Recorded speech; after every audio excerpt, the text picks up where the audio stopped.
Vamos lá? Boa noite. Então, nossa comunidade de Sabaúna vai refletir hoje sobre os textos do 10º domingo do tempo comum. E a primeira leitura nos coloca o profeta Oséias. Oséias é ali pelo século VIII, século VII, antes da nossa era.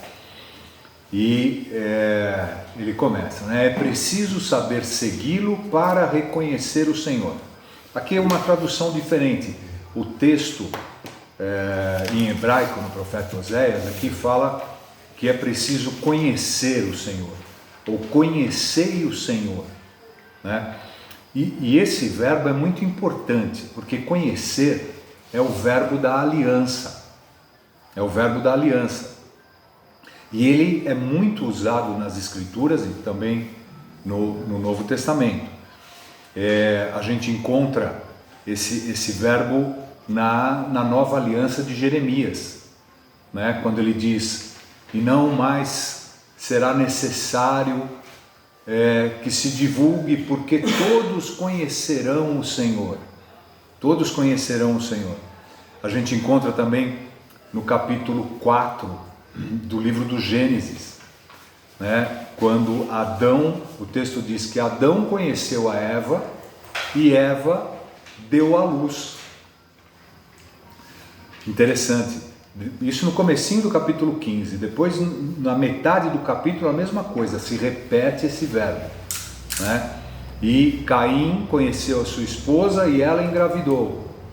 E depois no fim, novamente, versículo 25, e Adão conhece a Eva e ela engravida novamente.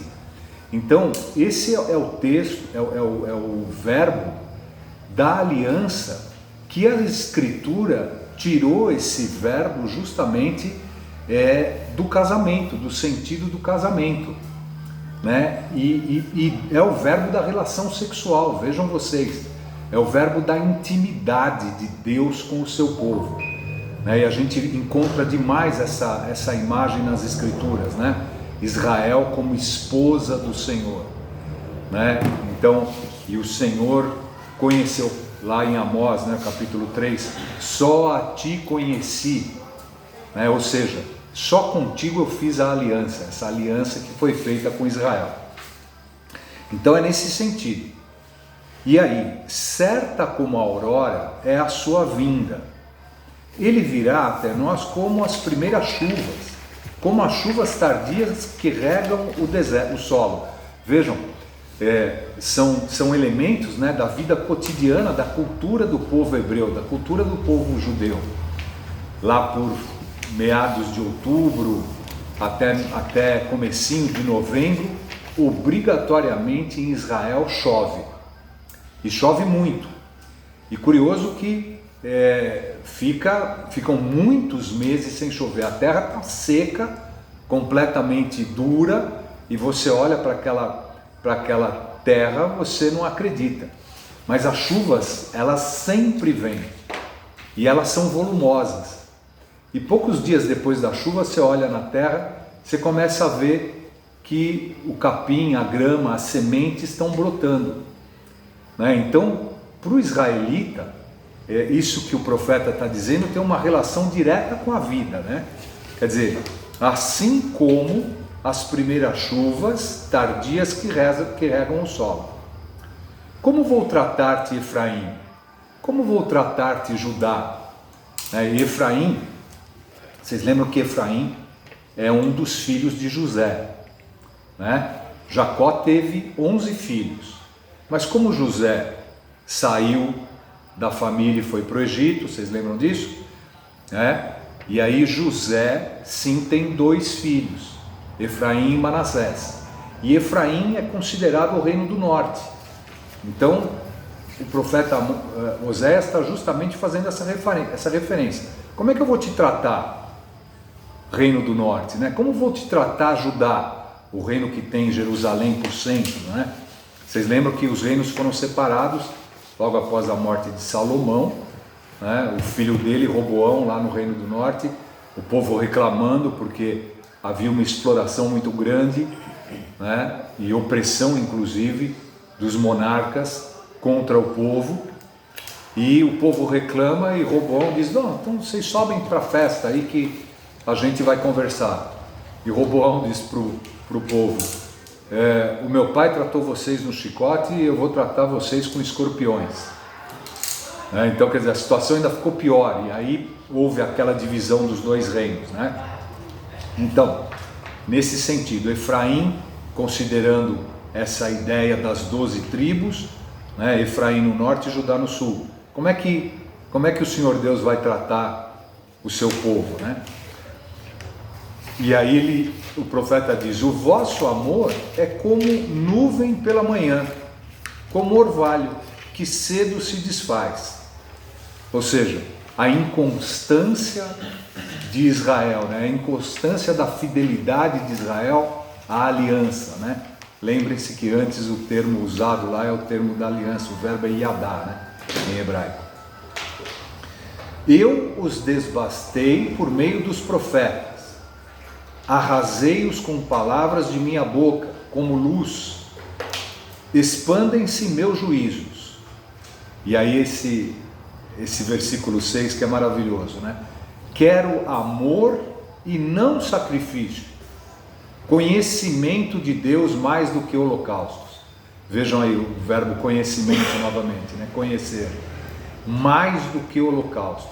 Amor mais do que sacrifício, conhecimento de Deus mais do que holocausto. Conhecimento de Deus no sentido de cumprir a aliança, né?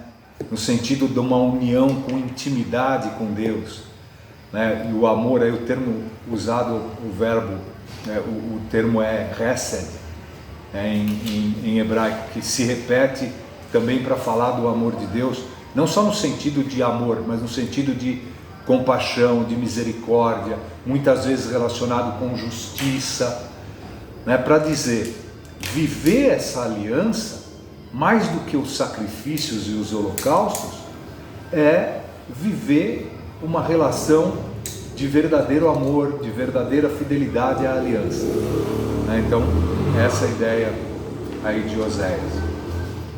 E Amós também, né? Amós, que é um pouquinho antes de Oséias, também a mesma ideia, né? Amós, aliás, chega a dizer: eu detesto as vossas festas, eu detesto as vossas músicas, né? Porque quando a festa, quando a música, está no profeta Amós, né? Quando ela não é seguida de fidelidade à aliança, de amor, não faz nenhum sentido, né? Então, uma catequese interessante, né? E rica para a gente como comunidade, né? E aí o Salmo 49, 50, né? A todo homem que procede retamente, eu mostrarei a salvação que vem de Deus. Então veja só, proceder retamente, né? Falou o Senhor Deus, chamou a terra, do sol nascente ao sol poente a convocou. Eu não venho censurar teus sacrifícios, pois sempre estão perante mim teus holocaustos. Mas desde que, né, todo homem que procede retamente, é aí sim que verá a salvação que vem de Deus. Olha só, não te diria se conforme eu estivesse, porque é meu o universo e todo ser. Porventura eu comerei carne de touros, beberei acaso o sangue de carneiros? Imola a Deus um sacrifício de louvor. Olha que interessante, né? E como o sacrifício é relacionado, né? Louvar a Deus, esse é o sacrifício que interessa a Deus, né? É o que a gente faz na missa, né? Louvor a Deus. E cumpre os votos que fizeste ao Altíssimo, né? Cumpre aquilo que você se comprometeu na aliança, né? E aí sim, invoca-me no dia da angústia, e então te livrarei e hás de louvar. Coisa linda. Aí a carta de São Paulo aos Romanos, aquela ideia da confirmação pela fé, né? Abraão, contra toda a humana esperança, firmou-se na esperança e na fé. Assim tornou-se pai de muitos povos, conforme lhe fora dito: assim será a tua posteridade. Abraão, Avraham, né? Por consonância, Ab é pai, né? Avraham, Am é povo. Então, pai de muitos povos, né? Assim será a tua posteridade. Vocês lembram lá no capítulo 15 do livro do Gênesis, a partir do versículo 5 e 6, Deus leva Abraão para fora, porque Abraão não está entendendo direito o que está acontecendo, né? E ele, já de idade avançada, pensa, como a partir de mim? Como a minha posteridade? E Deus o leva lá para fora e diz para ele, olha as estrelas do céu aí, vê se você consegue contar as estrelas do céu. Assim como as estrelas do céu será a tua posteridade. E aí o versículo 6 diz, e isso foi levado em conta a Abraão, em conta de justiça, porque Abraão acreditou naquilo que o Senhor Deus estava dizendo para ele. Não fraquejou na fé, à vista do seu físico desvigorado pela idade, cerca de 100 anos, ou considerando o útero de Sara, já incapaz de conceber. Diante da promessa divina, não duvidou por falta de fé, mas revigorou-se na fé e deu glória a Deus, convencido de que Deus tem o poder para cumprir o que prometeu. Olha que interessante, né? Diante de uma realidade humana, física, Abraão podia duvidar. Como é que com 100 anos, ele e Sara também, como é que eles poderiam gerar filhos? Né? Como? O que Abraão tinha? A única coisa que ele tinha era a palavra de Deus. E ele acreditou. E porque ele acreditou, o texto diz, né? Isso foi levado em conta de justiça. Né? Porque ele teve fé na palavra de Deus. Né? E aí o texto relaciona isso com a gente, né? Esta sua atitude de fé lhe foi creditada como justiça.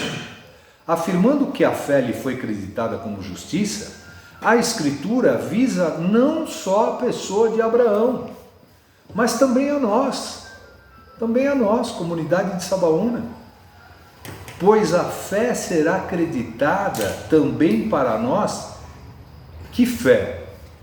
A fé que cremos naquele que ressuscitou dos mortos Jesus, nosso Senhor. Ele, Jesus, foi entregue por causa dos nossos pecados e foi ressuscitado por nossa justificação. Entregue por causa dos nossos pecados, né? A gente lê esse texto no Tríduo Pascal, né? Isaías 53, o servo sofredor que foi entregue por causa dos nossos pecados, né? Ele é o nosso Redentor. Ele foi o sacrifício de Deus entregue por nós. E aí o texto diz, assim como isso foi para Abraão, também é para nós. Essa palavra também é para nós, para que a gente acredite que o Deus Pai Todo-Poderoso foi capaz de ressuscitar Jesus. Então, é justamente um exercício de fé, né? Uma proposta carinhosa, amorosa, que São Paulo está fazendo para a gente, né? Dizendo isso é para a gente, né? A nossa atitude de fé também pode ser levada em conta da nossa justiça. Vejam que o amor, a justiça, mais uma vez se faz presente, né? Viver a fé mais do que o sacrifício, mais do que o holocausto, é viver a justiça, a fidelidade à aliança, o amor, a fraternidade, a vida comunitária verdadeira, sincera, né? São essas coisas que hoje os textos nos colocam com tanto amor e carinho, né? E o Evangelho, Mateus capítulo 9, né? Naquele tempo, partindo dali, Jesus viu um homem chamado Mateus, sentado na coletoria de impostos. Interessante que nos textos paralelos de Marcos e de Lucas, esse Mateus ele é chamado de Levi. né? Mas é o mesmo Mateus.